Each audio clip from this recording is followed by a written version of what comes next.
சிவ சிவ அன்பே சிவமணி வணக்கம். இன்றைய சிறப்பு விருந்தினராக வந்திருக்கும் ரத்தினமணி சார் அவர்களை குருவின் சார்பாக வருக வருக. ஐயா, வணக்கம் சார். சிவசிவான் பேசுவோம் குழுவினருக்கு மிகுந்த வணக்கங்கள். என்னோட பேர் வந்து அக்குபஞ்சர் டாக்டர் ரத்தினமணி, மதுரையிலேருந்து பேசுகிறேன். இன்றைய தலைப்பு அப்படின்றது வந்து அக்குபஞ்சர் அப்படின்ற ஒரு விஷயத்தை பற்றி பேசுவோம். ஆக்சுவலாக வந்து இது அக்குபஞ்சர் அப்படின்றதுல ஒரு 2வது வகுப்பா இன்னைக்கு இருக்குது. முதல் வகுப்பில் கொஞ்சம் நிறையா பேசியிருக்கோம். ஸோ இன்றைய வகுப்பில் ஒரு விஷயம் பற்றி கொஞ்சம் இன்ட்ரெஸ்டிங்கான ஒரு விஷயம் பேசலாம், அக்குபஞ்சரை பற்றி. ஸோ அக்குபஞ்சரை இந்த கோணத்தில் பார்த்துருக்கீங்களா இல்லைன்னு தெரியல. ஸோ அதை இப்போ பார்ப்போம். ஸோ இன்றைய தினம் வந்து ஆகஸ்ட் 15 அப்படின்றது இந்தியாவது சுதந்திர தினம், 80வது சுதந்திர தினம். ஸோ அதற்கு ஒரு ஒரு வணக்கம். சரியா? அப்ப இந்த சுதந்திர தினத்துல நம்ம என்னெல்லாம் நினைவு கூற வேண்டும் அப்படின்ற ஒரு விஷயம் இருக்கு. அதாவது சுதந்திரம் அப்படின்றது ஒரு விஷயம் இருக்குது. அந்த சுதந்திரம் எப்படிப்பட்ட சுதந்திரமா இருக்கணும் அப்படின்னு ஒண்ணு பார்க்கலாம். கட்டுப்பாடு உள்ள சுதந்திரம், கட்டுப்பாடு இல்லாத சுதந்திரம். சுதந்திரம் தான், அதுல கட்டுப்பாடு இல்லாத சுதந்திரம்னு ஒண்ணு இருக்குது, கட்டுப்பாடு உள்ள சுதந்திரம்னு ஒண்ணு இருக்கு. இந்த இரண்டுல எந்த மாதிரி இருந்தா நல்லா இருக்கும் அப்படின்னு ஒண்ணு இருக்கு. சரியா? 2 விதத்துல நீங்க பார்க்கணும் அதை. கட்டுப்பாடு இல்லாத சுதந்திரம் அப்படின்னா என்னது? ஒரு வரையறைக்கு உட்படாத, வரையறைக்கு இல்லாத ஒரு சுதந்திரம். ஒரு விஷயம் நடக்கும். அந்த விஷயம் உங்களுக்கு நடக்கும்போது, இப்ப ஒரு மழை பெய்யுது. மழை பெய்யும் போது இப்ப ரீசெண்டா வந்து கேரளால வந்து வயநாடு அந்த பகுதியில் வந்து 33 சென்டிமீட்டர் மழை பிளஸ் மறுநாள் ஒரு 10 சென்டிமீட்டர் மழை பெஞ்சது. ஸோ மொத்தம் 44 45 சென்டிமீட்டர் மழை வந்து 2 நாள்ல பதிவாச்சு. ஸோ இது என்னது? எவ்வளவு பெய்யணும், பெஞ்சா நம்ம வந்து நல்லா நிம்மதியா இருக்கலாம் அப்படின்னு கேட்டீங்கன்னா வந்து ஒரு பிளஸ் ஒரு மிஞ்சி போனா ஒரு 3 சென்டிமீட்டர் 4 சென்டிமீட்டர் மழை பெஞ்சா நம்ம ஓரளவு சேஃபா இருக்கலாம். அதுவே சில பேருக்கு ரொம்ப பாதிப்பை கொடுக்கும். ஆனா 30ல இருந்து 40 சென்டிமீட்டர் அப்படின்னும் அதுல இருந்து 10 மடங்கு. அப்ப அளவில்லாத மழை, அதாவது ஒரு விதம் வரம் கிடைக்குது அப்படின்னும் வந்து வரம் என்னது நன்மைதான் கொடுக்கும். அதே அந்த வரம் அப்படின்றது வந்து 3 சென்டிமீட்டர் 4 சென்டிமீட்டர் இருந்தா போதுமானது, மோர் தேன் இனஃப் அப்படின்னு இருக்கு. அது 30ல இருந்து 40 சென்டிமீட்டர் வந்து அதை வந்து வரம்பு இல்லாத ஒரு விஷயம். சரியா? அப்ப அந்த வரம்பு இல்லாத ஒரு விஷயம் வரும்போது நமக்கு என்ன செய்யுது? அது நமக்கு ஒரு பேர் அழிவை கொண்டு வந்து கொடுக்குது. அப்ப கட்டுப்பாடு இல்லாத ஒரு சுதந்திரம், அதாவது இவ்வளவுதான் இருக்கணும் அப்படின்ற ஒரு இல்லாம வரைமுறைக்கு இல்லாத படி ஒரு சுதந்திரம் இருக்கும் பொழுது அங்க என்ன செய்யுது? அங்க அழிவு அப்படின்ற ஒரு விஷயம் நடக்குது. நமக்கு என்ன செய்யல, நன்மை தரவில்லை அது. கட்டுப்பாடு உள்ள சுதந்திரம். இப்ப நம்ம வந்து இப்ப வண்டி இயக்குறோம், வண்டி 100ல போகும். ஆனா அதுல என்ன இருக்குது? கிளச் இருக்குது, பிரேக் இருக்குது, 2 இருக்குதா? அப்ப இது என்ன செய்யுது? ஒரு ஸ்பீடு போகும்போது நம்ம ஸ்பீடை குறைக்கிறதுக்கோ இல்ல ஸ்பீடு கம்மியா இருக்கும்போது ஸ்பீடை கூட்டுறதுக்கோ நமக்கு வந்து ஒரு வாய்ப்பு இருக்குது. அப்ப இதனால நம்ம நினைச்ச நேரத்துக்கு நினைச்ச இடத்துக்கு ஈஸியா ஒரு பயணம் செய்ய முடியும். இருக்குதா? இப்ப ஒரு கேஸ் ஸ்டவ் இருக்கு. கேஸ் ஸ்டவ்ல எவ்வளவு நெருப்பு வைக்கணுமோ, எவ்வளவு நெருப்பு குறைக்கணுமோ, எவ்வளவு இல்ல அதிகமா வைக்கணுமோ அப்படின்றது நமக்கு ஒரு இருக்குது. அப்ப இதெல்லாம் ஒரு கட்டுப்பாடு தானே. ஆனா நெருப்பு எரியும். நெருப்புன்றது சுதந்திரம் இங்க இருக்கு. அந்த நெருப்பு எரியறதுக்கு உண்டான எவ்வளவு வேணும் வேண்டான்றதை நம்ம தீர்மானிக்க முடியும்.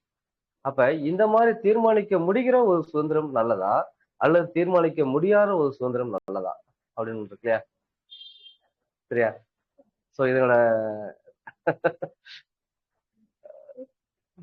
அதாவது இதோட ரிசல்ட் அப்படின்றத உங்ககிட்ட வர்றேன். எது நல்லா இருக்கும்னு நீங்க முடிவு பண்ணிக்கோங்க. சரியா? பர்னர் வந்து ஆஃப் பண்ணி ரைஸ் பண்ணி மினிமைஸ் பண்றதுக்கு இருந்தா நல்லா இருக்குமா, இல்ல நான் ரைஸ் பண்ணதான் முடியும் குறைக்க முடியாது அப்படின்ற ஒரு விஷயத்துல இருந்தா நல்லா இருக்குமா அப்படின்றத நீங்க சொல்லிக்கணும். சரியா? சோ நம்மளுடைய சுதந்திரம் அப்படி இருக்குது.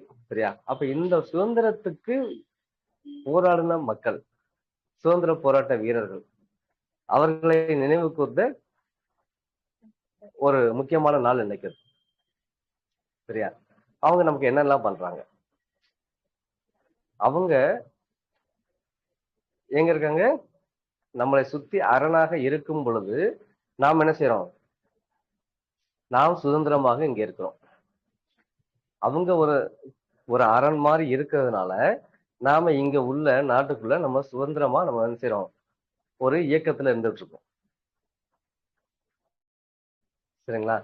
இதைத்தான் நம்மளுடைய டிஃபென்ஸ் மினிஸ்டர் வந்து அஜித் தோவல் அப்படின்ற ஒரு சென்ட்ரல் கவர்மெண்ட் மினிஸ்டர் அவர் என்ன சொன்னாருன்னா, அந்த சோல்ஜர்ஸ் பனியிலையும் ஃப்ளட் வெள்ளத்திலையும் நம்ம சோல்ஜர்ஸ் எந்த அளவுக்கு பாதுகாப்பா விழிப்புணர்வா அவரு இருக்கிறாங்க, அவங்க கஷ்டப்பட்டு இருக்கிறாங்க, பாதுகாத்துட்டு இருக்காங்க நாட்டை அப்படின்ற ஒரு புகைப்படத்தை வந்து பகிர்ந்திருந்தாரு போன வாரம்.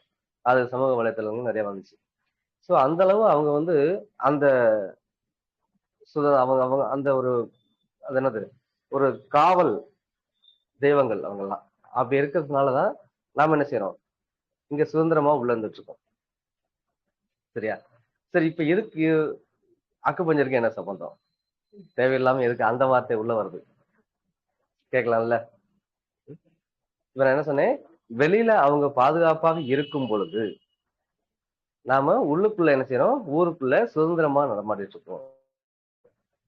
சுதந்திரமா நடமாடும் போது என்ன செய்யுது? நமக்கு ஒரு பயம் இல்லாத ஒரு சூழ்நிலை இருக்குது. இருக்குதா? பயம் அப்படின்றது ஒரு விஷயம் நமக்கு இல்லாம இருக்குது. பயம் இல்லைன்னா நம்ம என்ன செய்யலாம்? ஒரு போல்டா இருக்கலாம். போல்டர்ஸ் இருக்கும். பயம் இருந்தா அந்த நம்பிக்கை, அந்த தைரியம் அப்படின்றது என்ன செய்யாது? வராது. அப்ப இந்த அக்குபஞ்சர்ல நம்ம மெயினா வந்து 5 பஞ்சபூதங்கள் அப்படின்ற விஷயம் பார்க்கணும். பஞ்சபூதங்கள் அப்படின்றத பார்ப்போம். அப்ப அந்த பஞ்சபூதங்கள் என்னதுன்னா நிலம், நீர், நெருப்பு, காற்று, ஆகாயம் அப்படின்ற ஒரு 5 விதமான பூதங்கள். அந்த அதாவது அது என்ன செய்யும்? அந்த எலமெண்ட்ஸ் பூதம் அப்படின்னு தமிழ்ல சொல்றோம். ஆங்கிலத்துல எலமெண்ட்ஸ் அப்படின்னு சொல்லுவாங்க. சரியா? இப்ப இந்த பஞ்சபூதங்கள் யாரு அரணா இருக்கிறாங்க, யாரு வந்து உள்ள இயக்கமா இருக்கிறாங்க அப்படின்னு பார்க்கலாங்க. சோல்ஜர்ஸ், படை வீரர்கள் இருக்காங்க இல்லையா, ராணுவ வீரர்கள், அவங்க நம்ம உடம்புல யாரு பார்க்கணும்ல. நம்ம என்ன பண்ணிருக்கோம்? அக்குபஞ்சர் அப்படின்றது அண்டத்தில் உள்ளதுதான் பிண்டத்தில் உள்ளது அப்படின்னு பார்க்கணும். அண்டத்தில் உள்ளது பிண்டத்தில் இருக்கிறது. அப்ப அண்டத்துல என்ன நடக்குதோ அது வந்து பிண்டத்துல நடக்கணும். ஏன்னா எல்லாம் இந்த உலகத்துல இருக்கோம் இல்லையா? அப்ப எல்லாமே இந்த உலகத்தை சார்ந்த ஒரு விஷயம் தான். அப்ப அந்த விஷயம் நடக்குது அப்படின்னா அங்க எந்த மாதிரி விஷயங்கள்லாம் அங்க நம்ம பார்க்க போறோம் அப்படின்னு பார்ப்போம். அப்ப அந்த படை வீரர்கள் மாதிரி நம்ம உடம்புக்குள்ள யார் இருக்காங்க பார்க்கணும்ல. சரி, 5 பூதங்கள் பார்த்தோம். நிலம், நீர், நெருப்பு, காற்று, ஆகாயம் அப்படின்னு பார்த்தோம். இந்த நிலம், நீர், நெருப்பு, காற்று, ஆகாயம் அப்படின்ற ஒரு விஷயத்துல நான் சொன்ன ஆர்டர்லயே நீங்க பாத்தீங்கன்னா நிலம், நீர், நெருப்பு, காற்று, ஆகாயம் அப்படின்னு ஒரு இதை சொன்னேன், ஒரு வகையில சொல்லியிருக்கேன். இதுல வந்து நிலம் ஆரம்பிச்சு கடைசியில ஆகாயத்துல அப்படின்னு முடிச்சிருக்கேன். சரிங்களா?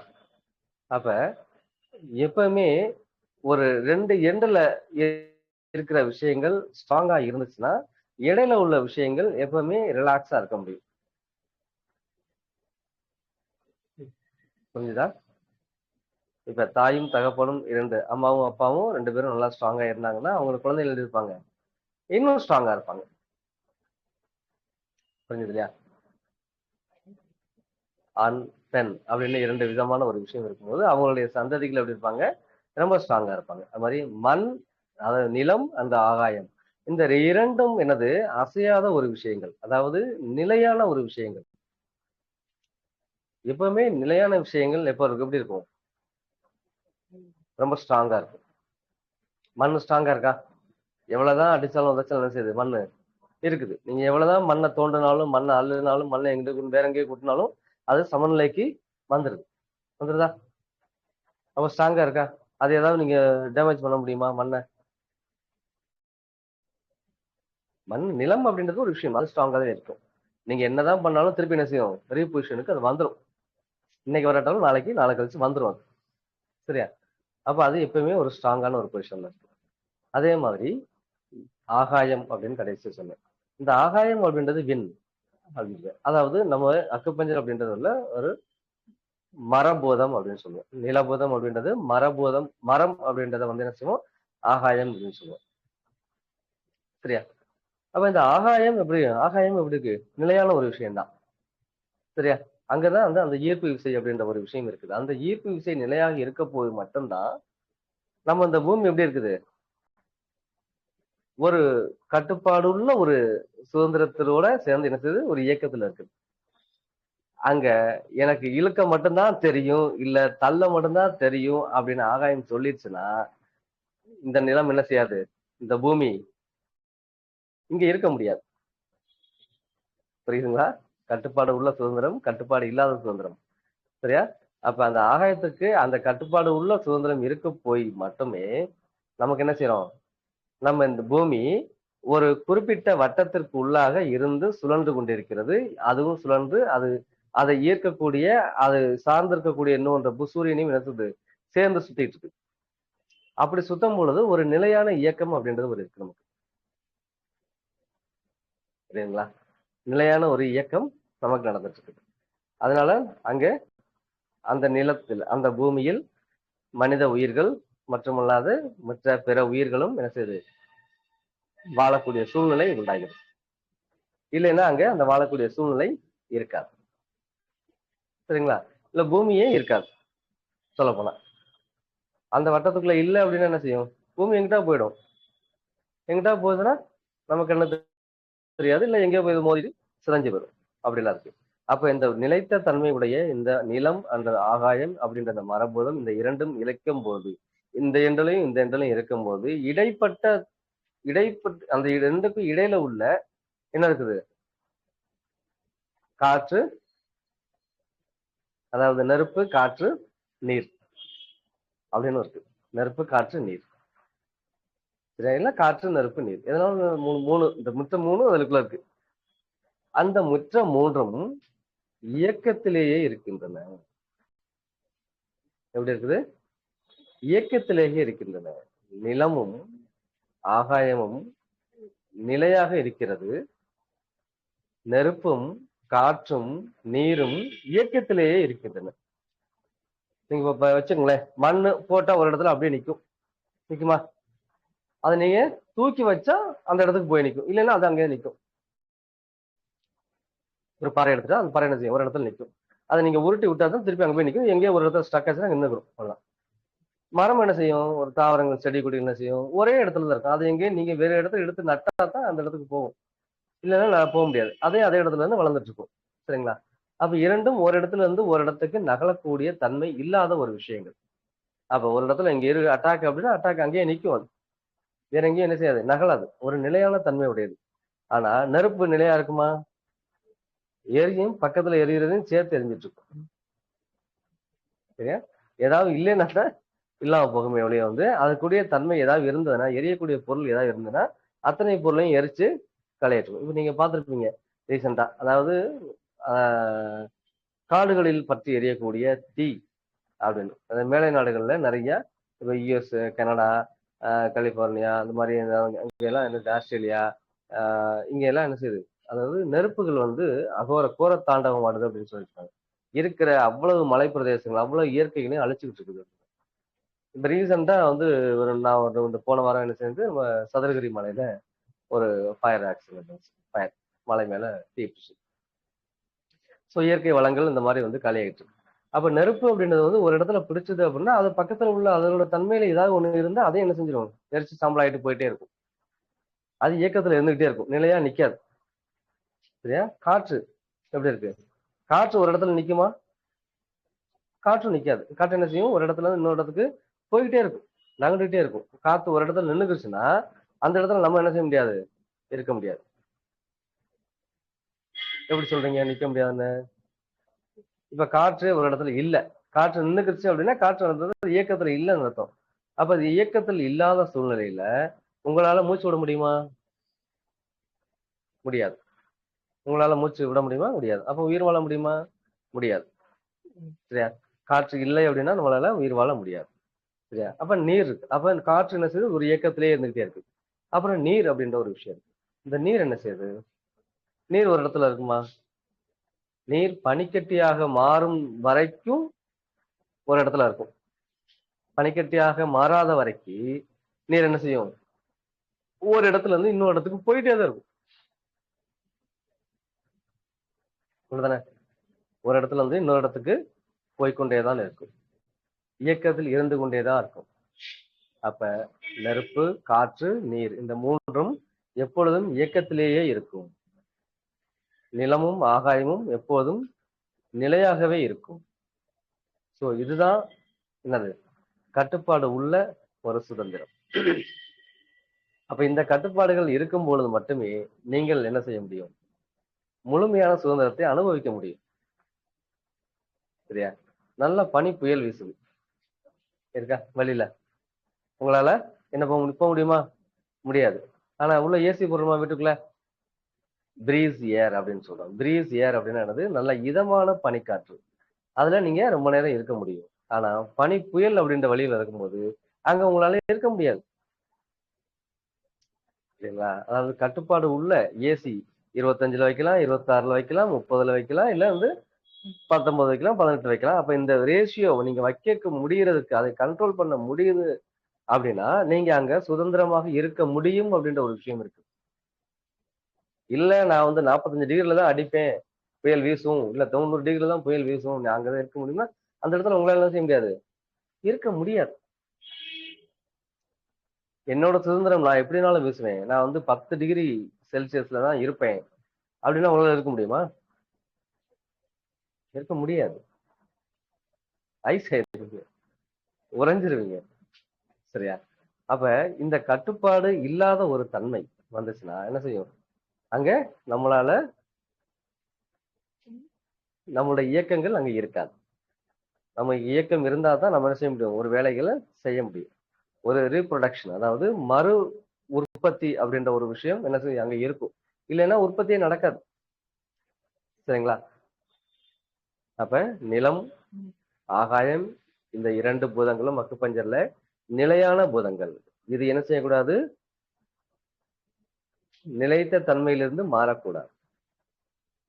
நெருப்பு, காற்று, நீர் என்ன செய்யணும், இயக்கத்திலேயே இருக்க வேண்டும். இந்த மூன்றும் இயக்கத்தை இயக்கத்துல இருந்து மாறுச்சு அப்படின்னா அங்க அழிவு உண்டாகும். சரியா? அப்ப எது எது எந்தெந்த தன்மையில இருக்கணுமோ அந்தந்த தன்மையில இருக்கும் பொழுது நமக்கு வந்து என்னது, ஒரு பயன் கிடைக்கிறது. அதனால நாம வந்து பயன்பட முடியும். சரியா? அதான். புரியுங்களா? இப்ப அந்த சுதந்திரம் ஏன் இப்ப பேசணும் அப்படின்னு புரிஞ்சுதா உங்களுக்கு? இந்த சுதந்திரம் தான் நமக்கு இப்ப வேண்டும். அப்ப இந்த சுதந்திரத்துக்கு உண்டான உறுப்புகள் என்ன இருக்கு நமக்கு? நம்ம சோல்ஜர் மாதிரி நம்மளை பாதுகாக்கக்கூடிய அந்த உறுப்புகள் என்ன? அக்குப்பஞ்சர்ல நம்ம என்ன பேசுறோம், ராஜ உறுப்புகள் அப்படின்னு சொல்லக்கூடிய அந்த உறுப்புகள்ல இந்த சோல்ஜர்ஸ் யாரு? எல்லாருமே முக்கியமான உறுப்புகள் தான், இல்லைன்னு கிடையாது. அதுலயும் முக்கியமான உறுப்புகள் இந்த உறுப்புகள். சரியா? எது? நிலம் அப்படின்னு சொல்லக்கூடிய மண்ணீரல். மண்ணீரல் அப்படின்னா ஆங்கிலத்துல ஸ்பிளீன் அப்படின்னு சொல்லுவோம். இந்த மண்ணீரல் எப்படி இருக்கும், ஒரு சிறு வகை, ஒரு அளவுல, சின்ன அளவுல இருக்கும். எங்க இருக்கும், இரைப்பைக்கு பின்புறமா இருக்கும். சரியா? இதனோட வேலை என்ன? இது ஒரு சூரியன் மாதிரி. கொஞ்ச நேரம் முன்னாடி சொன்னோம் இல்லையா, சூரியன் எப்படி இருக்கும், ஒரு ஈர்ப்பு விசையோட சேர்ந்திருக்கும்.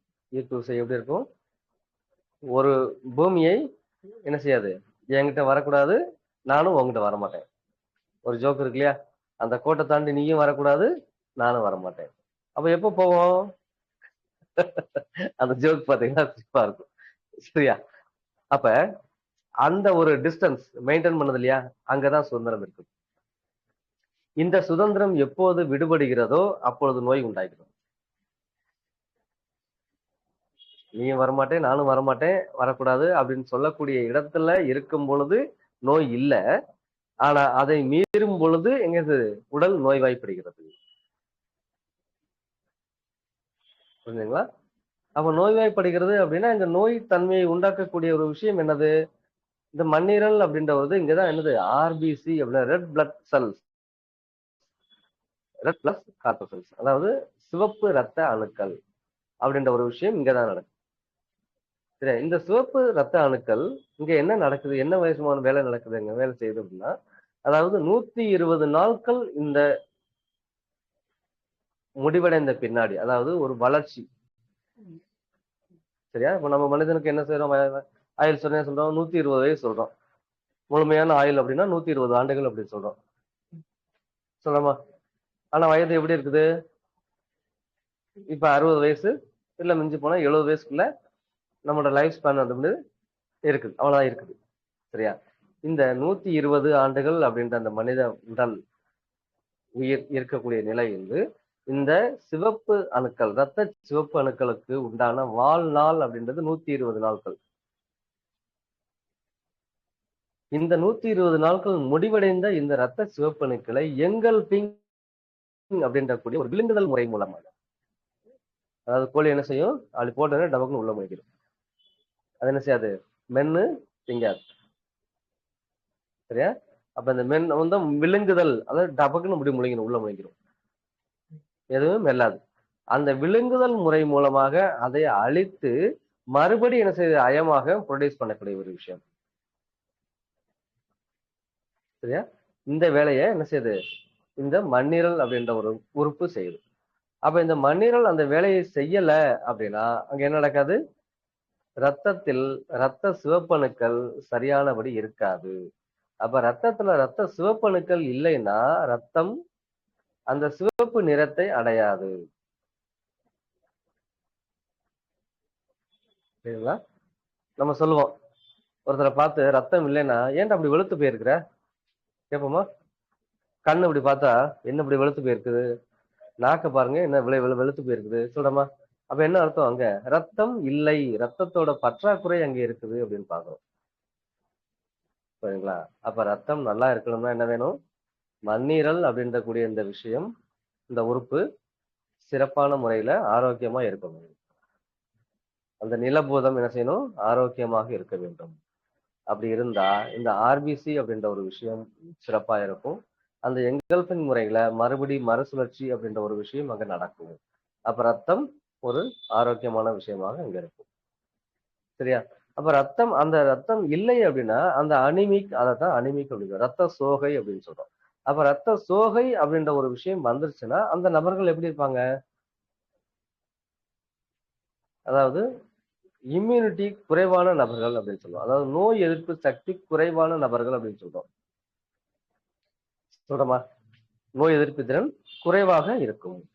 எளிதில் நோய்வாய்ப்படக்கூடிய சூழ்நிலையில் அந்த நபர்கள் இருப்பாங்க. புரிஞ்சுதா? அவர்களுக்கு கடுமையான உடல் சோர்வு இருக்கும், கடுமையான மூச்சிறைப்பு இருக்கும். அதாவது 4 ஸ்டெப் கூட என்ன செய்ய முடியாது? நடக்க முடியாது, மூச்சு வாங்கும். அப்படி மூச்சு என்ன செய்யும்? மூச்சு வாங்கும்.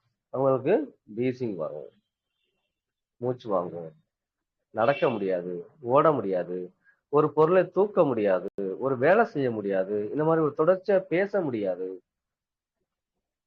சரிங்களா? சோ ரத்தத்தின் குறைபாடு எப்படி இருக்கு பாத்தீங்களா? சோ இந்த விஷயங்கள்லாம் அங்க நடக்கும். அப்ப மண்ணீரல் பலம் இல்லாத நபர்களுக்கு இந்த விஷயங்கள் எல்லாம் நடக்கும். சரியா? சரி. இப்ப மண்ணீரல் ஒரு விஷயம் இப்ப பார்த்திருக்கோம். அதுக்கு ரத்த சிவப்பணுக்கள் அப்படின்னு பார்க்கணும். இப்ப ரத்த சிவப்பணுக்கள்ல போக இன்னும் வேற என்ன இருக்குது? ரத்த வெள்ளை அணுக்கள் அப்படின்னு ஒண்ணு. இதா, அதாவது நம்ம உடலை காக்கக்கூடிய சோல்ஜர்ஸ் அப்படின்ற ஒரு விஷயமே இந்த 2 தான் இருக்கு. சிவப்பு அணுக்களும் வெள்ளை அணுக்களும் சரியா இருந்தா என்ன செய்யும்? உடல் ரொம்ப ஆரோக்கியமா இருக்கும்.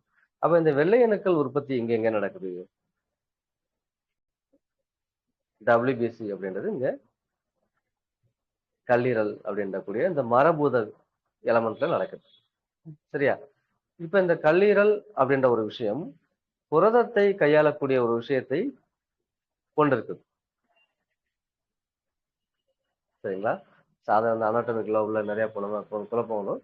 சரி, அந்த விஷயம் இருக்கு. அப்ப WBC அப்படின்றது நீங்க WBC வந்து நீங்க எப்படி பாக்குறீங்க அப்படின்னா, எப்படி உங்களுக்கு சொல்றது? இப்ப நிணநீர் அப்படின்ற ஒரு விஷயம் தெரியுமா உங்களுக்கு? அதாவது கையிலயோ கால்லயோ எங்கேயோ ஒரு இடத்துல அடிபட்டு புண்ணாயிருச்சுன்னா நம்முடைய கழுத்து இந்த மடிப்புல இந்த இடத்துலயும் இந்த கை ரேகை இடுக்குகள்லையும் கால் இடுக்குகள்லையும் என்ன செய்யுது? ஒரு கட்டிடும், கட்டியாயிரும். பதவளை கட்டுதல் அப்படின்னு சொல்லுவோம் நம்ம தமிழ். அதாவது இந்த கிராமப்புறங்கள பதவளை கட்டுதல், அதாவது நெறி கட்டுதல் அப்படின்னு சொல்லுவோம். சரியா? ஏன் சொல்றோம்? இந்த WBC அப்படின்ற ஒரு விஷயம் நம்முடைய நோய் எதிர்ப்பு திறனை கொண்ட ஒரு சோல்ஜர்ஸ். சரியா? அதாவது வெளி இடத்துல எங்கேயோ ஒரு இடத்துல அடிபட்டுச்சு அப்படின்னா என்ன செய்யும்? ஒரு வீக்கத்தை உண்டு பண்ணுது, ஒரு புண்ணு உருவாகிறது, ஒரு ரத்தம் வெளியேறுகிறது. அப்ப அந்த இடம் வந்து இன்ஃபெக்ஷன் ஆகாம இருக்கணும் அப்படின்னா அதை முன்கூட்டியே காப்பதற்கு உண்டான ஒரு வழியாக அது அடிபட்டவொடனே என்ன செய்யும்? இந்த நிணநீர் சுரப்பிகள் வேகமா சுரக்குது. இந்த WBC அப்படின்ற ஒரு விஷயம் அதுதான். ஒயிட் பிளட் செல்ஸ், அது கார்பசல்ஸ் அப்படின்னு சொல்லுவோம். சரியா? வெள்ளை இரத்த அணுக்கள். சரியா? இந்த வெள்ளை இரத்த அணுக்கள் இந்த மாதிரி உடல்ல ஏதோ ஒரு நோய் வரும் பொழுது அதை காப்பதற்காக தன்னைத்தானே உற்பத்தி செய்யக்கூடிய ஒரு சூழல்ல அங்க இருக்கு. இப்போ வந்து சோல்ஜர்ஸ் எப்படி இருக்காங்க வெளியில? ஒரு போர் வருது அப்படின்னா என்ன செய்றாங்க? எல்லாரும் போர் வருதுன்னு அனௌன்ஸ் பண்ண உடனே டக்குன்னு என்ன செஞ்சுறாங்க? எல்லா சோல்ஜர்ஸும் திருப்பி come back to their original position வந்துருவாங்களா? பாதுகாப்புக்கு உள்ள போயிடுறாங்களா? அவங்கள யாரும் நீங்க வரணும் வரக்கூடாதுன்னு சொல்லணுமா? ஆட்டோமேட்டிக்கா அவங்க உள்ள போயிடுவாங்க, அந்த ரெஜிமெண்ட்குள்ள உள்ள போயிடுவாங்க. சரியா? அப்பதான் அந்த பாதுகாப்பு படை வந்து ஒரு கரெக்டா ஒரு பொசிஷன்ல உள்ள நிற்கும். அது மாதிரி இந்த WBC அப்படின்றது நீங்க சொல்ல வேண்டிய அவசியமே இல்லை. உங்களுடைய உடல்ல ஒரு தொந்தரவு வருதுன்னா உடனடியாக இந்த WBC என்ன செய்யும்? இந்த நிணநீர் மண்டலங்கள் மூலமாக என்ன செஞ்சிடும்? உள்ள வழி வந்துடும். சரியா? இது வந்து ஒரு பாதுகாப்பு அரணாக நமக்கு இருக்குது. என்ன சொன்னேன்? அதாவது ஒரு உடலுக்கு நோய் வரும் பொழுது அந்த நோயை பாதுகாப்பதற்காக தன்னை போல ஒரு உற்பத்தி செய்யக்கூடிய ஒரு விஷயம் நிணநீர் உற்பத்தி செய்கிறது. அதுல இந்த WBC உள்ளது. நிணநீர் அப்படின்ற ஒரு விஷயம் இருக்கு. சரியா? இது ஒரு சோல்ஜர்ஸ். சரியா? இப்ப இந்த சோல்ஜர்ஸ் நல்லா இல்ல அப்படின்னா என்ன நடக்கும்? அங்க நோய் உள்ள வந்துடும். தீவிரவாதம் உள்ள வருது இல்லையா? அது மாதிரி நோய் அப்படின்றது உள்ள வந்துடும், உடலுக்குள்ள வந்துடும். சரிங்களா? இப்ப இந்த WBC அப்படின்ற ஒரு விஷயம் உடல்ல ஒரு அளவு இருக்கணும். அதாவது 10,000 அப்படின்ற ஒரு அளவுல உள்ள இருக்கு, உடலுக்குள்ள இருக்கு. நம்ம பிளட் டெஸ்ட் எடுத்து பாத்தீங்கன்னா அவ்வளவு இருக்கும். சரியா? ஹீமோகுளோபின் அப்படின்ற எவ்வளவு இருக்கணும்? 12 வந்து 14 அளவுக்குள்ள ஒரு இருக்கும். சரியா? அப்ப இந்த அளவுகள் மாறும் பொழுது என்ன நடக்குது? ஹீமோகுளோபின் 10ல இருந்து 12, 12 இல்ல 14 வரைக்கும் இருக்கும்போது ஒரு உடல் ஆரோக்கியத்துல இருக்குது. 10க்கு கீழே குறையும் போது அனிமிக் அப்படின்ற ஒரு சூழ்நிலைக்கு வந்துடுறாங்க. இதே இது WBC அப்படின்றது வந்து 10,000க்கு உள்ள இருக்கும் பொழுது ஒரு விஷயமாகவும் 10,000க்கு மேல போகும் பொழுது ஒரு விஷயமாகவும் மாறுது. அதே மாதிரி RBC அப்படின்றது 14 வரைக்கும் சொல்லியிருக்கோம். 14க்கு மேல போகும்போது ஒரு நோயா உருவாயிருது. 14க்கு உள்ள வரும்போதும் 14க்கு ரொம்ப கீழே பாதிக்கு மேல போகும்போது ஒரு நோயா போகுது. 14க்கு மேல போகும்போது ஒரு நோயாக மாறுகிறது. சரியா? அதாவது ரத்தத்தில் அடர்த்தி அதிகமாகிறது 14க்கு மேல போகும்போது. சரியா? அவங்களுக்கு சில நோய்கள் ரத்த வாதம் அப்படின்ற ஒரு விஷயம் உள்ள வரும். சரியா? அதே மாதிரி இந்த WBC அப்படின்றது வந்து குறையும் பொழுது நோய் எதிர்ப்பு திறன் குறைகிறது. இந்த இம்யூனிட்டி லெவல் என்ன செய்யுது? குறைகிறது. சரியா? அடிக்கடி என்ன செய்வாங்க? சளி பிடிக்கும், அடிக்கடி ஒரு காய்ச்சல் வரும், வேற ஏதாவது ஒரு நோய் வந்துகிட்டே இருக்கும். அதாவது சீசனல் இன்ஃபெக்ஷன் மாதிரி வராது. எந்த ஒரு வெளி சூழ்நிலைக்கும் என்ன செய்வாங்க? உடனே வந்து பாதிச்சிருவாங்க அந்த WBC குறைவாக இருக்கும் பொழுது. சரியா? இப்ப இந்த WBC அதிகமாகிறது. எப்ப அதிகமாகும்? சரி, அதிகமாயிடுச்சுன்னா என்ன செய்யும்? இந்த அதிகமாகும் பொழுது நம்ம உடல்ல கேன்சர் அப்படின்னு சொல்லக்கூடிய ஒரு விஷயம் வரப்போகிறது அப்படின்றதுக்கு உண்டான அறிகுறியாக இது இருக்கிறது. புரியலையா? அதாவது ஒரு இடத்துல வந்து ஒரு நிணநீர் சுரப்பிகள் இருக்கு இல்லையா? கழுத்து, அக்குள், இந்த இடுக்குல இருக்குன்னு சொன்னேன். இப்ப இந்த இடத்துல வந்து ஒரு இம்யூனிட்டி பூஸ்டர் மாதிரி இது வந்து ஒரு வேலை செய்யுது, வருது. அப்ப தேவைக்கு அதிகமாக ஒரு விஷயம் உள்ள வந்துருது. எப்ப அதிகமா உள்ள வரும்? அதாவது ஒரு இடத்துல ஒரு சின்ன சண்டை நடந்துட்டு இருக்கும். அதுக்கு ஒரு 2 பேர் போனா சரியாயிரும், தீர்த்து வச்சிடலாம். அதுக்கு போய் ஒரு படை அனுப்பிச்சோம் என்ன செய்யும்? 2 பேர் வாய் தகராறு பண்ணிட்டு இருக்காங்க. அவனுக்கு போய் வந்து ஒரு ரைஃபிளோட வந்து ஒரு படை ஒரு 10 பேரை போங்க அப்படின்னு சொல்லி அனுப்பிச்சா என்ன ஆகும்? அது தேவையில்லைல்ல. சரியா? இல்ல ஒரு ஊர்ல சின்ன கலவரம் நடந்துட்டு இருக்குது. அந்த கலவரத்தை அடக்குறதுக்கு என்ன பண்றோம்? ஒரு பெரிய ராணுவத்தை உள்ள கொண்டு வாங்க. அப்புறம் கொண்டு வந்தா நல்லா இருக்குமா? நல்லா இல்லைல்ல. அப்ப எனக்கு அக்குமுலேஷன் அங்க உள்ள கூடியது. அப்ப அக்குமுலேஷன் கூடும்போது அங்க வேறு விதமான சூழ்நிலை நடந்தது. அந்த அக்குமுலேஷனை ரிலீஸ் பண்றதுக்குள்ள போதும் போதும் ஆயிரும் அந்த உடம்புக்கு. சரியா? அப்ப இந்த சுரப்பிகள் WBC அந்த நிணநீர் சுரப்பிகள் அதிகமாக சுரக்கும் பொழுது அல்லது சுரக்க வைக்கப்படும் பொழுது, சரியா? இப்ப நிறைய நேரங்கள்ல நம்ம என்ன செய்யறோம்? ஒரு உணவின் மூலமாக அது நம்ம செய்யக்கூடிய ஒரு செயலின் மூலமாக இந்த WBCயோட அளவை நாம் நமக்கு தெரியாமலேயே அதிகரிக்கின்றோம். அதான் விஷயம். நமக்கு தெரியாமலே என்ன செஞ்சிடும்? அதிகரிக்கிறோம். சோ இந்த அதிகரிக்கிற சூழ்நிலையில அங்க என்ன நடக்குது? இது என்ன செய்யும்? அங்க உள்ள இருக்கிற மொத்த விஷயத்தையும் அழிக்க ஆரம்பிச்சிடும். அதாவது ஆட்டோ இம்யூன் டிசீஸ் அப்படின்னு சொல்லுவாங்க. அதுதான் இங்க வந்து நடக்குது. ஆட்டோ இம்யூன் டிசீஸ் அப்படின்னா தன்னை பாதுகாக்கிறதுக்காக வரக்கூடிய ஒரு விஷயம் அதிகப்படியான போன உடனே அது தன்னையே அழிக்கக்கூடிய ஒரு விஷயமா உள்ள வந்துடும். சரிங்களா? அது தன்னையே அழிக்கக்கூடிய ஒரு விஷயமாக மாறிவிடுகிறது. அதைத்தான் இங்க நீங்க கவனிக்கணும். புரிஞ்சுங்களா? தன்னையே அழிக்கக்கூடிய ஒரு விஷயமாக மாறுகிறது. அப்ப அதிகமாக இருக்கும்பொழுது அது என்ன செய்யுது? ஒரு கட்டி சேர்ந்துரும். அந்த கட்டி சேர்ந்துருச்சுன்னா அந்த கட்டியை அவங்களால கரைக்க முடியாது. உடனே என்ன பண்ணும்? அது கடுமையான வலியை ஏற்படுத்தும். அப்ப என்ன செய்யணும்? அந்த கட்டியை கரைக்கிறதுக்கு உண்டான முள்ள மருந்து கொடுக்கணும். இல்லைன்னா அந்த கட்டியை ரண சிகிச்சை மூலமாக அதாவது சர்ஜரி மூலமாக கீறி விட்டு அதை ஓபன் பண்ணி விட்டு அதை வெளியே எடுத்து என்ன செய்வாங்க? திருப்பி தையல் போட்டு சரி பண்ணுவாங்க. இது செய்யணும். தேங்கிருச்சுன்னா இது வெளியில தேங்கிருச்சுன்னா இந்த விஷயம் செஞ்சிடலாம். இத ரத்தத்துக்கு உள்ள தேங்கிருச்சுன்னா என்ன செய்யறது? ரத்தம் தானே எல்லா உடலுக்குள்ள எல்லா பாகத்துக்கும் போகுது. அந்த ரத்தத்துல இந்த WBC கலந்துருச்சு அப்படின்னா இந்த அதிகப்படியானது கலந்துருச்சு அப்படின்னா ரத்தத்துல புற்றுநோய்க்கு உண்டான அறிகுறிகள் உள்ள வந்துடும். அங்க ஒரு தேக்கம் அப்படிதானே புற்றுநோய்னு சொல்றோம். தேவையில்லாத ஒரு விஷயம் ஒரு இடத்துல வளருது அப்படின்னா அதை புற்றுன்னு சொல்றோம். அவ்வளவுதானே? அங்க அதுதான் நடக்குது. கேன்சர் உண்டாகக்கூடிய ஒரு விஷயம். இது கேன்சர் மட்டும்தானா? வேற ஒண்ணும் இல்லையா? இருக்குது. என்னன்னா அதாவது அப்ப என்ன சொன்னேன்? ஒரு இறுக்கத்தை உண்டாக்கி ஒரு கட்டியை உருவாக்கி கட்டி ஒரு இடத்துல வந்துருச்சுன்னா அந்த இடத்துல இருந்து நீங்க உங்களால இயங்க முடியுமா? முடியாது. ஒரு கட்டி ஆயிடுச்சுன்னா அந்த இடம் என்ன செய்யுது? லூப்ரிகன்ட் ஸ்டேட்ல இருந்து ரிஜிட்னஸ் ஸ்டேட்டுக்கு வந்துருச்சு. ரிஜிடிட்டி அப்படிங்கிறோம். அதாவது ஒரு இயக்கத்துல இருந்து இயக்கம் இல்லாத நிலைக்கு வந்துரும். அப்ப உங்களுடைய மூட்டுகள்ல எங்க இருக்கு? நீட்டி மடக்கக்கூடிய ஒரு விஷயம் இங்க நடக்குது. இருக்கா? நீட்டி மடக்கக்கூடிய விஷயம் நடக்குதா? இந்த நீட்டி மடக்கக்கூடிய விஷயத்த அது செய்ய விடாது. அப்படி ஆயிடுச்சுன்னா நீட்டி மடக்க முடியலன்னா இதுக்கு பேர் என்னது?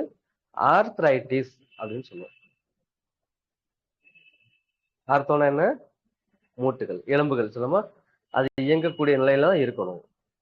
அதுல ஒரு வீக்கம் வந்துச்சுன்னா ஐட்டிஸ் அப்படின்னு சொன்னா வீக்கம் இன்ஃப்ளமேஷன் அப்படின்னு அர்த்தம். ஆர்த்ரைட்டிஸ் அப்படின்னா என்ன செய்யுது? அது வீக்கம். அந்த இடத்துல வீங்கி போச்சுன்னா அந்த இடத்தை நீங்கள் என்ன செய்ய முடியாது? நீட்டி மடக்க இயலாது. அவ்வளவுதான். இந்த ஆர்த்ரைட்டிஸ் அப்படின்ற ஒரு விஷயம் உள்ள வருது. சரியா? இந்த விஷயத்த கண்டுபிடிக்கிறதுக்காக ஒரு டெஸ்ட் ஒண்ணு இருக்கு. என்ன டெஸ்ட்? HLA-B27 அப்படின்ற ஒரு ஸ்டேட்டஸ் பாக்குறாங்க. ருமட்டாய்டு இருக்குதா இல்லையா அப்படின்ற ஒரு விஷயம். அதாவது WBC அதிகமாயிடுச்சுன்னா இவங்களுக்கு இந்த சிம்டம் இருக்குதா அப்படின்னு பாக்குறதுக்கு அந்த புரதம் சொன்னோம் இல்லையா? ஃபர்ஸ்ட் சொன்னோம் இல்லையா? கல்லீரல் வந்து ஒரு புரதத்தை ஒரு வினை செய்கிறது அப்படின்னு சொன்னோம் இல்லையா? அங்கதான் அந்த இது ஒரு புரதம். இந்த புரதம் HLA-B27 அப்படின்ற ஒரு புரத டெஸ்ட்டை வந்து எடுக்க சொல்றாங்க பிளட்ல. சரியா? இதுல வந்து பாசிட்டிவ், நெகட்டிவ், இன்டர்மீடியேட் அப்படின்னு 3 விதமான ஒரு நிலை இருக்குது. நெகட்டிவ் அப்படின்னா அதுல இல்லைன்னு அர்த்தம். தொந்தரவு இல்லைன்னு அர்த்தம். இன்டர்மீடியேட்னா ஒரு இருக்குது கொஞ்சம் இருக்கு. ஆனா பாசிட்டிவ் அப்படின்னா அதுல வந்து கொஞ்சம் அதிகமாவே இருக்குன்னு அர்த்தம். ஆனா பாசிட்டிவ் அப்படின்னு இருந்தாலும் சில நபர்களுக்கு எந்தவித நோயின் அறிகுறியும் இல்லாமலும் இருக்கும். ருமட்டாய்டு ஆர்த்ரைட்டிஸ் அப்படின்னு சொல்லக்கூடிய அந்த மூட்டு முடக்கு வாதம் இருக்கலாம் அல்லது இல்லாமலும் இருக்கலாம். சரியா? அதே மாதிரி யூஐடிஸ் அப்படின்னு சொல்லக்கூடிய இந்த கண்ணுல வந்து ஒரு இயக்கம் இல்லாத நிலையில இருக்கலாம். சரியா? இந்த மாதிரி ஒரு விஷயங்கள் இங்க உள்ள நடக்குது. வேற என்ன இருக்குது? சொரியாட்டிக் ஆர்த்ரைட்டிஸ் அப்படின்னு அதாவது அரிப்புடன் கூடிய தோல் நோயுடன் கூடிய ஒரு ஆர்த்ரைட்டிஸ். இந்த 3 விதமான இருக்குது. அது மாதிரி ஸ்பாண்டிலைசிஸ் என்ன செய்யுது?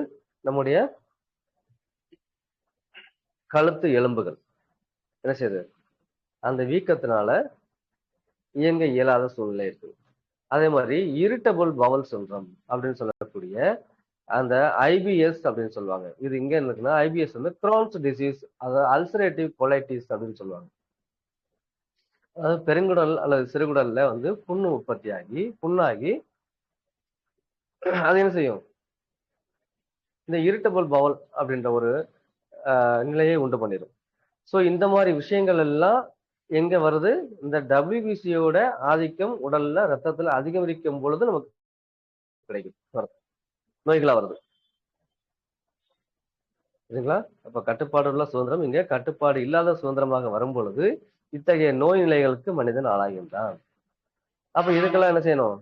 தனியாக ட்ரீட்மெண்ட் நீங்க பார்க்கணும். சரியா? அப்ப இந்த விஷயத்த நீங்க ரொம்ப கவனமா இருக்கணும். அதாவது நிலையான ஒரு பொருளில் இருக்கக்கூடிய பொருள் என்னது? மண்ணும் ஆகாயமும் நிலையா இருக்கிறது அந்த பஞ்சபூதத்துல. இந்த பஞ்சபூதத்துல ஒரு மாறுதல் இந்த மாதிரி அதிகரிக்கும் சூழ்நிலை வரும் பொழுது உடல் எந்த மாதிரி நோய்கள்லாம் உண்டு பண்ணுது, இல்ல இது குறையும் பொழுது என்ன மாதிரி நோய்கள்லாம் உண்டு பண்ணுது அப்படின்ற ஒரு விஷயம் தான் இந்த சுதந்திரம் அப்படின்ற ஒரு விஷயத்த நம்ம முன்னாடி பார்த்துக்கணும். சரியா? அப்ப அக்குபஞ்சர்ல இந்த மாதிரி ஒரு விஷயங்கள் நீங்க பார்த்திருக்கீங்களான்னு எனக்கு தெரியல. சோ இதை இந்த கண்ணோட்டத்திலையும் நம்ம என்ன செய்யலாம்? பார்க்கலாம். சரியா? அப்ப இதை சரி பண்ணக்கூடிய ஒரு விஷயம் தெரியும் இல்லையா? வேணும்ல? அது என்ன செய்யுது? எப்படி சரி பண்ணலாம்? அதாவது மண்ணீரல் அப்படின்னு சொல்லக்கூடிய ஒரு விஷயம். என்ன சொன்னேன்? ஈர்ப்பு சக்தியை, அதாவது ஈர்ப்பு விசையை உள்ளடக்கிய ஒரு விஷயம். அதாவது நீ நிக்கணும்னா நிக்கணும், அங்கிட்டு வரக்கூடாதுன்னா போகக்கூடாதுன்னா போகக்கூடாது. ஒரு இடத்துல நிலையா நிக்கணும். அப்ப ஒரு இடத்துல இருந்து நீங்க ஒரு படத்துல ஒரு ஆக்டர் சொல்லுவாங்க, எல்லாமே சுதந்திரம் அப்படின்றது மூக்கு நுனி வரைக்கும் தான், அதுக்கு மேல என்ன செய்யக்கூடாது? போகக்கூடாது. அப்ப ஒரு லிமிட்டோட இருக்கும் பொழுது அங்க உனக்கு சுதந்திரமாக நீங்க இருக்கக்கூடிய தன்மையை நீங்க பெறுவீங்க. அந்த லிமிட்லெஸ் அப்படின்னு உள்ள போனீங்கன்னா அங்க சுதந்திரம் உங்களை கண்டிப்பாக பாதிக்கும். சரியா? அப்ப மண்ணீரல் அப்படின்ற ஒரு விஷயம் சுதந்திரமா இருக்கணும் அப்படின்னா நாம என்ன செய்யணும்? நாம சாப்பிடக்கூடிய சாப்பாடுல இருந்து முதலில் உருவாகக்கூடிய சத்துக்களை உறிஞ்சுவது இந்த மண்ணீரல். சரியா? அந்த மண்ணீரல் வந்து முதல் சாரத்தை உறிஞ்சுகிறது அப்படின்னு பேசுவோம். நாம் சாப்பிடக்கூடிய சாப்பாட்டுல இருக்கக்கூடிய முதல் சாரத்தை உறிஞ்சுகிறது. அப்ப முதல் சாரத்தை உறிஞ்சணும் அப்படின்னா அந்த சாப்பாட்டுல இருந்து சத்துக்கள் முதல்ல வெளியே வரணும். அது எப்படி வரும்? இப்போ ஒரு கடல மிட்டாய் எடுத்து சாப்பிட்டீங்கன்னா கடிச்சீங்கன்னா அங்க என்ன செய்யுது? எச்சில் ஊறி அங்க குளகுளப்பு தன்மையில ஒரு எச்சில் உருவாயிருதா? வந்துருதா? அப்படி உருவாச்சினால் மட்டுமே அந்த மண்ணீரல் அந்த சாரத்தை உறிஞ்ச முடியும். அப்ப என்ன செய்யணும்? நாம சாப்பிடக்கூடிய எந்த சாப்பாடாக இருந்தாலும், தண்ணியாக இருந்தாலும், களியாக இருந்தாலும், அல்வாவாக இருந்தாலும், இட்லி, தோசை எதுவாக இருந்தாலும் சாப்பிடக்கூடிய உண்ணும் பொருள்கள் அத்தனையும் மென்று சாப்பிட வேண்டும். வாயில வச்சிருந்து மென்னு சாப்பிடணும். மென்னு சாப்பிட்டீங்கன்னா உமிழ்நீர் உற்பத்தி ஆகும். உமிழ்நீர் எங்க உற்பத்தி ஆகுது? நாக்கின் இரு ஓரங்கள்ல இருந்து என்ன செய்யுது? உற்பத்தி ஆகுது. அங்க இரு ஓரங்கள் அங்க என்ன இருக்குது? கல்லீரல், அந்த பித்தப்பை அப்படின்னு சொல்லக்கூடிய அந்த மரபூதங்கள் இங்க இருக்குது. இல்லைங்களா? மரபூதத்தோட அந்த நாக்குல நம்முடைய பஞ்சபூதங்களும் உள்ள இருக்குது. நாக்கு அப்படின்றது வந்து நெருப்பு அப்படின்ற ஒரு அம்சத்துல நம்ம சொல்லுவோம் பஞ்சபூதத்துல. அந்த நெருப்பில் பஞ்சபூதங்களும் உள்ள இருக்குது. சரி, பஞ்சபூத உறுப்புகள், அதாவது ராஜ உறுப்புகள் அத்தனையும் உள்ள இருக்குது. அந்த உறுப்புகள்ல அந்த நாக்கோட 2 ஓரங்கள்லயும் இருக்கக்கூடியதுதான் என்னது? கல்லீரல் அண்டு பித்தப்பை அப்படின்னு சொல்லக்கூடிய அந்த விஷயம் அங்க இருக்குது. அங்கிருந்து என்னது உமிழ்நீர் சுரப்புகள் சுரக்கின்றது. அந்த உமிழ்நீரோட கலந்து அந்த நீங்க மெல்லும் போது அதை மென்னு சாப்பிடும் போது அதுல இருந்து உருவாகக்கூடிய முதல் சாரத்தை இந்த மண்ணீரல் உறிஞ்சும். அப்ப மண்ணீரல் எப்படி ஆரோக்கியமாக இருக்கும். அப்படி இல்லைன்னா மண்ணீரல் ஆரோக்கியம் கெட்டுவிடும். அப்ப அது உற்பத்தி செய்யக்கூடிய அந்த ரீப்ரொடக்ஷன் என்ன பண்ணுது, எங்கல்பிங் முறையில அந்த ஆர்பிசியை விழுங்குதல் முறை செய்கிறது இல்லையா. 120 நாட்கள் வாழ்நாள் நிறைவு பெற்ற ஆர்பிசி ரத்த சிவப்பு அணுக்களை எங்கல்பிங் முறையில என்ன செய்யுது, மறுபடியும் மறுசுழற்சிக்கு உண்டாக்கி கொடுக்குது. இல்லைன்னா அப்படி செய்ய முடியாது. அப்படி செய்யலைன்னா அனிமிக் அப்படின்ற ஒரு நோய் உள்ள வந்துடும். சரியா, ரத்தத்தை உற வைக்கக்கூடிய விஷயங்கள் உள்ள நடக்காது. சரியா, இப்ப அதே மாதிரி கல்லீரல் இப்ப என்ன செய்ய, கல்லீரல் வந்து அந்த என்ன சொன்னோம், அந்த உமிழ்நீர் சுரப்புக்கு உண்டான சொன்னோம். சரியா, அப்ப சுரப்புகள் அந்த ஒரு சுரப்பிகள் அப்படின்னா சுரப்பிகளை கூட ராஜ உறுப்பு எது, இந்த கல்லீரல். மண்ணீரலும் இந்த கல்லீரலும் சேர்ந்துதான் வேலையை செய்யுது. அப்ப இந்த இரண்டு உறுப்புகளையும் நீங்க ஆரோக்கியமாக வச்சிருந்தீங்கன்னா, இந்த கல்லீரல் இன்னொரு விஷயம் என்ன செய்யுது, ரத்தத்தோட வங்கி அப்படின்னு சொல்லுவாங்க, சேமிப்பு வங்கி. அது ரத்தத்தை உற்பத்தி பண்ணுது அப்படின்னா இது சேமிக்கக்கூடிய ஒரு செயலை செய்கிறது. சரியா, இங்கதான் அத்தனை விதமான என்ன செய்யுது, அந்த தட்டணுக்கள் வந்து எல்லாமே ரத்தத்தை உற வைக்கக்கூடிய ரத்தத்தை ஓட வைக்கக்கூடிய ஒரு சுரப்புகள் என்ன செய்யுது, இங்க சுரக்குது. சரிங்களா, கல்லீரல்ல அதுதான் டபிள்யூபிசியும் சுரக்குது. சரியா, இந்த விஷயங்கள் இங்க நடக்கணும் அப்படின்னா நீங்க கல்லீரலை என்ன செஞ்சிடணும், கவனமாக பாதுகாக்க வேண்டும். எப்படி பாதுகாக்கலாம் இங்க கவனமா பாதுகாக்கிறதுக்கு, கல்லீரல் அப்படின்ற ஒரு உறுப்போட நேரம், அது ஆக்டிவாக இருக்கக்கூடிய அதாவது சுறுசுறுப்பாக இயங்கக்கூடிய நேரம் அப்படின்றது இரவு 1 மணிலிருந்து 3 மணி வரை அப்படின்னு நம்ம சொல்றோம். அக்குபஞ்சர் முறையில வந்து அதாவது அக்குபஞ்சர் கிளாக் அப்படின்னு சொல்லுவோம், ஆர்கன் கிளாக் அப்படின்னு சொல்லுது. அந்த ஆர்கன் கிளாக் என்ன செய்யணும்னா இந்த வேலைன்னா 1ல இருந்து 3 வரைக்கும் கல்லீரலோட நேரம், 11ல இருந்து 1 மணி வரைக்கும் இரவு, 11 மணில இருந்து 1 மணி வரைக்கும் அதாவது அந்த நேரம் அதிகாலை 1 மணி வரைக்கும் என்ன செய்யுது, பித்தப்பையோட நேரம். சோ மரபூதம் அப்படின்னு சொன்னா அங்க 2 உறுப்புகள் இருக்குது. என்ன இருக்குது, கல்லீரல் அந்த பித்தப்பை இருக்கு. அப்ப 11 மணில இருந்து 3 மணி வரைக்கும் நீங்கள் முழுமையான ஓய்வில் இருக்க வேண்டும். அப்படி ஓய்வுல இருந்தீங்கன்னா மெட்டபாலிசம் அப்படின்னு சொல்லக்கூடிய அந்த வளர்சிதை மாற்றம் சிறப்பாக நடைபெறும். வளர்சிதை மாற்றம் சிறப்பா நடைபெறும். அப்ப வளர்சிதை மாற்றம் நல்லா நடந்துச்சுன்னா என்ன செய்யும், உடல் மிகுந்த ஆரோக்கியத்தோட இருக்கும். வளர்சிதை மாற்றம் நடக்கலைன்னா ஆரோக்கிய குறைவு ஏற்படும். நீங்க ஒரு நாள் இரவு நீங்க தூங்கலைன்னா மறுநாள் ஒண்ணுக்கு எப்படி போகும், மஞ்சளா போகும், கடும் சோர்வு இருக்கும். இருக்குதா, நீங்க திருப்பி 2 நாள் நீங்க தூங்கினா தான் மறுபடியும் அது சரியாகும். எக்ஸ்ட்ரா டைம் எடுத்து தூங்கணும், தூங்குனீங்கன்னா அது சரியாகும், இல்லைன்னா சரியாகாது, அது கண்டினியூ ஆகிட்டே இருக்கும். சரிங்களா, அப்ப ஒரு இரவை நீங்க வந்து சரியான முறை நீங்க தூங்கல, பயன்படுத்தல அப்படின்னா கல்லீரல் பித்தப்பை 2 என்ன செய்யும், பாதிக்க ஆரம்பிக்கும். அப்ப அக்குபஞ்சர் முறையில மரபூதத்தை எப்படி சரி செய்யலாம் அப்படின்னா தூங்குவதன் மூலமாக, அதாவது இரவு எந்த விதமான வெளிச்சமும் இல்லாமல் நீங்கள் தூங்க போகலாம். நான் அதுக்கு பதிலாக பகல்ல தூங்கிக்கிறேனே, அந்த நேரம் உங்களுக்கு மெட்டபாலிசம் நடக்காது. நீங்க எதிர்பார்க்கிற அளவுக்கு மெட்டபாலிசம் என்ன செய்யாது, நடக்காது. நீங்க நினைக்கலாம் அதான் சொல்ல நான் இரவு தூங்கல பகல்ல தூங்கி சரி பண்ணிக்கிறேன், உங்களால சரி பண்ண முடியாது. நீங்க சரி பண்ணி பார்த்துருக்கீங்களா? அதான் நீங்க 2 நாள் இரவு முழிச்சிருக்கீங்க, அந்த ஒரு தூக்க கெடுதல் அப்படின்னு ஒண்ணு இருக்குது. அதை நான் பகல்ல தூங்கி கழிச்சிருவேன்னு சொல்லி நீங்க ஏதாவது சரி பண்ணிருக்க பார்த்துருக்கீங்களா? நீங்க 10 மணி நேரமே தூங்கினாலும் உங்களுக்கு அந்த டயர்னஸ் போகாது. அந்த இரவுல அந்த 2-4 மணி நேரம் தூங்கின தூக்கத்தை உங்களால பகல்ல 10 மணி நேரம் தூங்கினாலும் ஈடு செய்ய முடியாது. ஏன், அங்க மெட்டபாலிசம் சரியாக நடப்பதில்லை பகல் நேரத்துல. அது எப்ப நடக்கும்? இரவு நேரத்துல மட்டுமே அந்த வளர்சிதை மாற்றங்கள் நடக்கும். சரியா?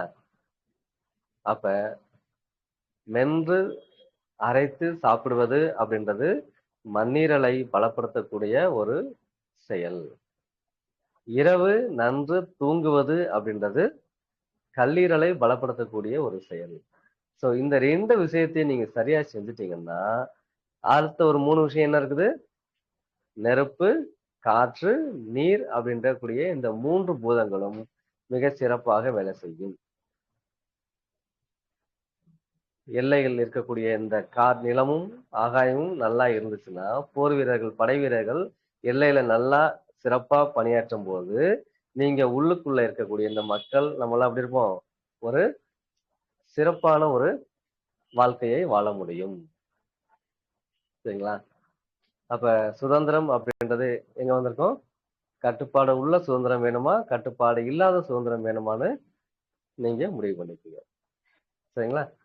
ஓகே. இன்றைய வகுப்பு ஒரு புதுவிதமா போயிருக்கும். அதை பற்றி உங்கள் கருத்துக்களை நீங்க சொல்லலாம். சரிங்களா? இந்த மாதிரி நிறைய விஷயங்களை நீங்க கத்துக்கணும் அப்படின்னா, அக்குபஞ்சர் அப்படின்ற ஒரு விஷயத்த நாங்க கத்துக் கொடுத்துட்டு இருக்கோம். மதுரையில நாங்க என்ன செய்யலாம்? 3 வருட பட்டய படிப்பாக படிச்சுட்டு கொடுத்துட்டு இருக்கோம். டிப்ளமோ வகுப்பாக நம்ம கொடுத்துட்டு இருக்கோம். சரிங்களா? அதற்கு இந்த மாதம் 25ஆம் தேதிக்குள்ள நீங்க கடைசி அதாவது இதுக்கு உண்டான அப்ளிகேஷன் டேட் வந்து முடிய போகுது. அதுக்குள்ளார உங்களுக்கு விருப்பம் உள்ளவங்க நீங்க கலந்துட்டு நீங்க படிக்கலாம். சரிங்களா? ஓகே. மிக்க நன்றி. எதுவும் கேள்விகள் இருந்தா நீங்க கேட்கலாம். நிச்சயமா அடுத்த வகுப்புல பார்க்கலாம். சார் வணக்கம். பாலா சார். ஆ வணக்கம். நல்லா இருந்தது. லதா பெங்களூர்ல சரிங்க சார். இருந்து என் question என்ன கேட்கலாம். எங்க சார் பெங்களூர் இருக்கீங்களா? இல்ல லதான்னு ஒருத்தவங்க இருக்காங்க பெங்களூர்ல வந்து ஜாயின் பண்ணிருக்காங்க. சரிங்க சார், ரொம்ப ஆ நன்றி. நல்லா லலிதா இருந்தது. லலிதான்னு இருக்காங்க. லலிதா. லலிதா லலிதா. அவங்கதான் லலிதான்னு ஒருத்தங்க இருக்காங்க. ம், ம். சரி வகுப்பு எப்படி சார் இருந்துச்சு இன்னைக்கு? பரவாயில்லையா? நல்லா இருந்தது, நல்லா இருந்தது, நல்லா இருந்தது, நல்லா இருந்தது. ஆமா. சரி. நல்லது சார். ரெக்கார்டிங் ஆஃப் பண்ணிக்கிறேன். நன்றி.